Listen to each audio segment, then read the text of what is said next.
Hi everybody, this is Kevin and I'm on another Zoom chat.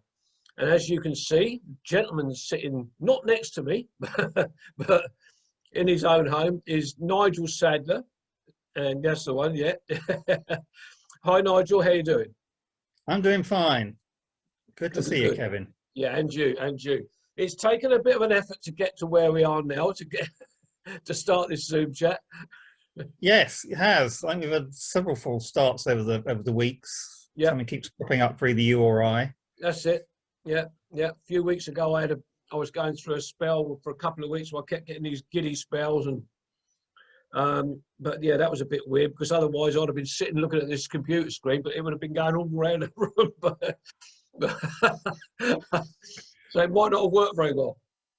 I'd have been looking at it and saying, Nigel, sit still. So Nigel, in these Zoom chats, as you know, what I try and do is try and find out about the person behind the name. And what I always like to do is try and take the people who are going to be watching this right back to the beginning of when Nigel Sadler was born. So give us an idea of where you were born and a little bit about your schooling and your education. Well, I popped into the world on the last day of 1957.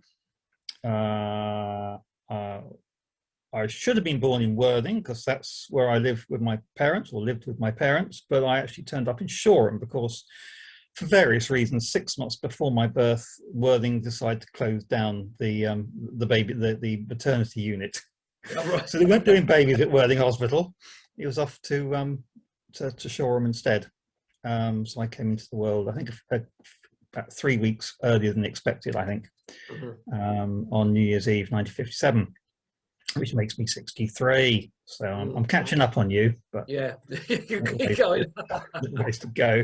Gosh, 63, it's terrible. Yeah. And I was there until I left home about 21, I think.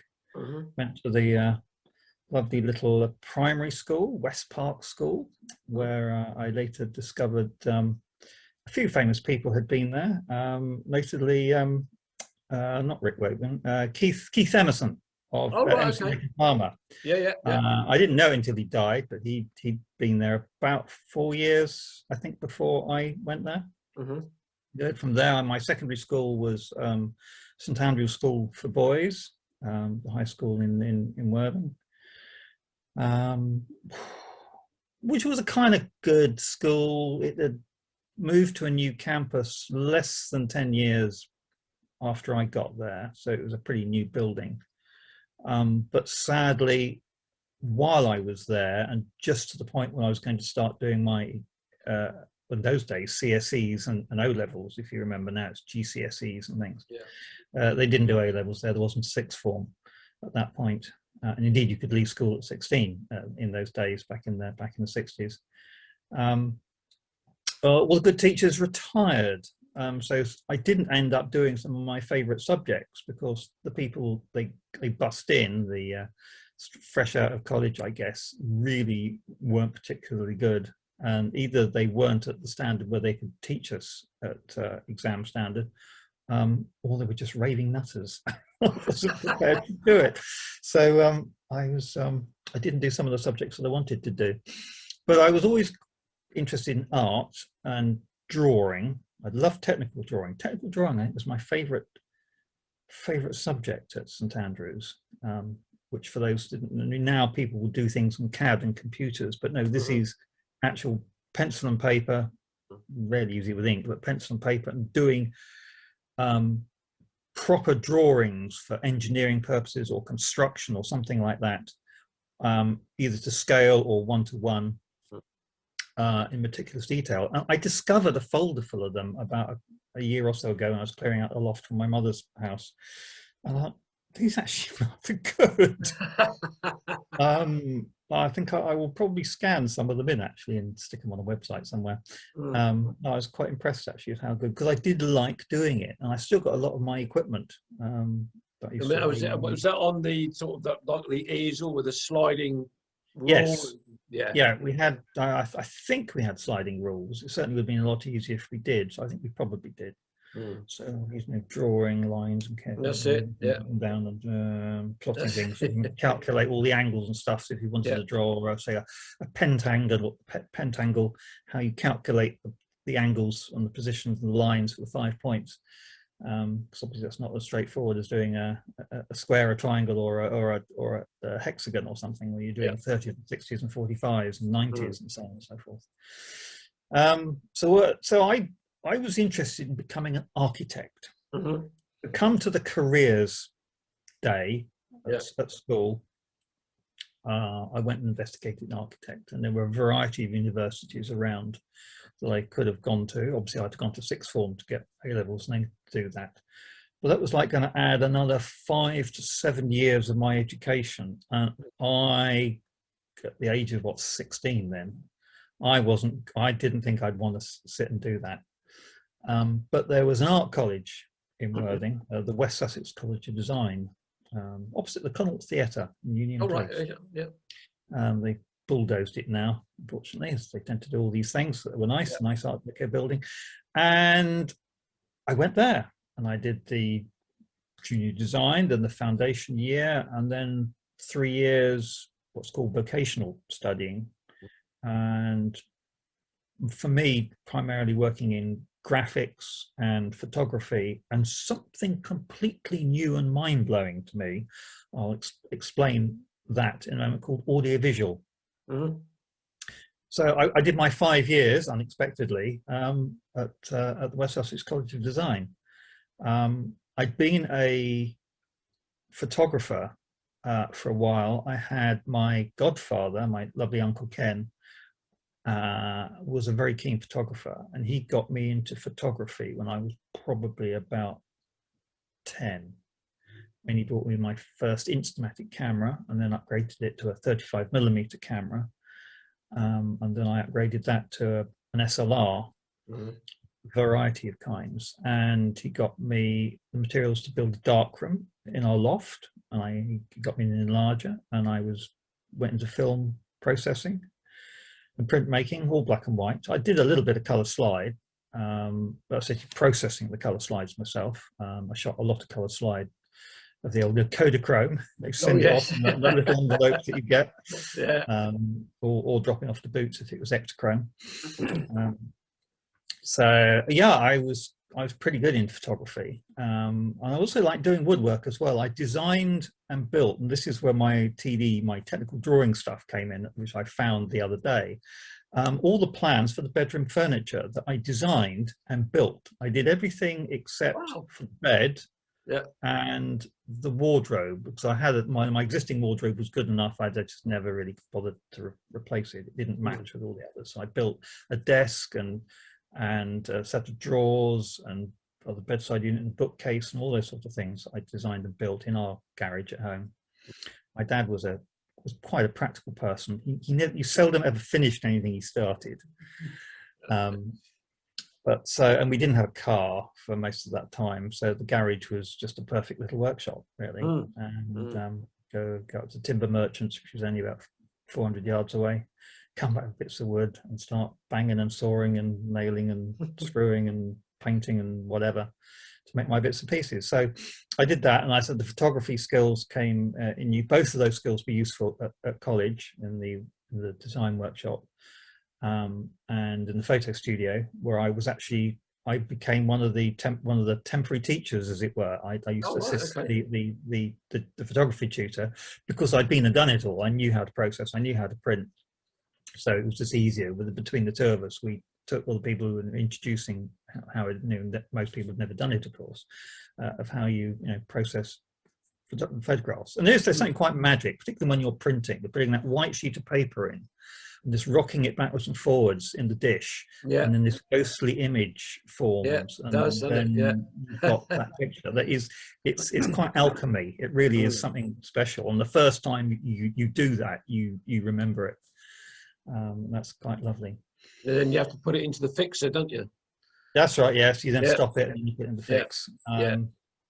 So that's was all good fun. And that smell of a darkroom. We got a darkroom at work, which I've never used, but I go in there and have a smell that chemicals taking me back. Get the fix. Yeah, I know. Yeah, but I'll come on to that.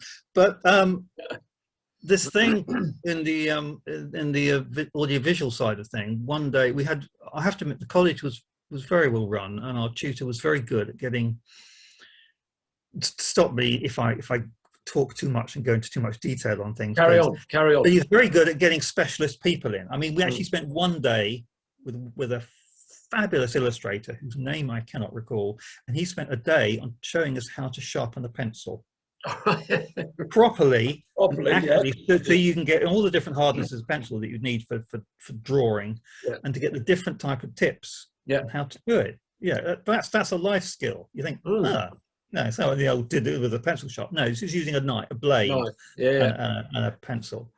That sort of thing. But another day he got a company from Brighton called Audiovisual Techniques came in, and they were going to show us something called an audiovisual slideshow. Now, none of us knew what that was. And this guy came in, he had 4 slide projectors, the carousel types that take the round set of slide trays that sit on the grey projectors.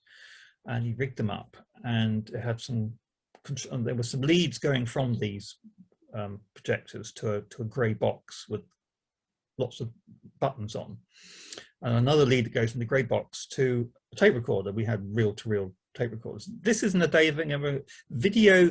Even the VHS player had been invented, but was not a standard. This time, yep. Go into your local television shop and buy, if you were rich, but generally speaking, rented. Do you remember we used to rent our televisions? Yes, that's right, we did. Yeah.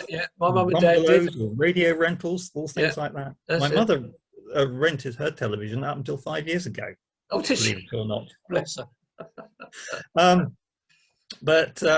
so it was reel-to-reel tape recorders, because there weren't any, we didn't do video or anything. We did a little bit of film work, but generally speaking, it was just straight photography. And what this thing did, you played the audio tape, the reel-to-reel tape, and it had the audio on one track and a control pulse, which you couldn't hear, which was talking to this grey box with all buttons on. It was then talking to the slide projectors. So the slide projectors would fade the lamp would fade from one projector and go out and go to the second projector. And I think I had 4 of them, and then move across to that projector and then go up to there. And when the light went out, the projector slide step forward. So imagine as being a very slow flipbook animation, as it were, but with light projecting the slide on. So if you had something that went in a sequence, like a series of dots, then that's how you do it.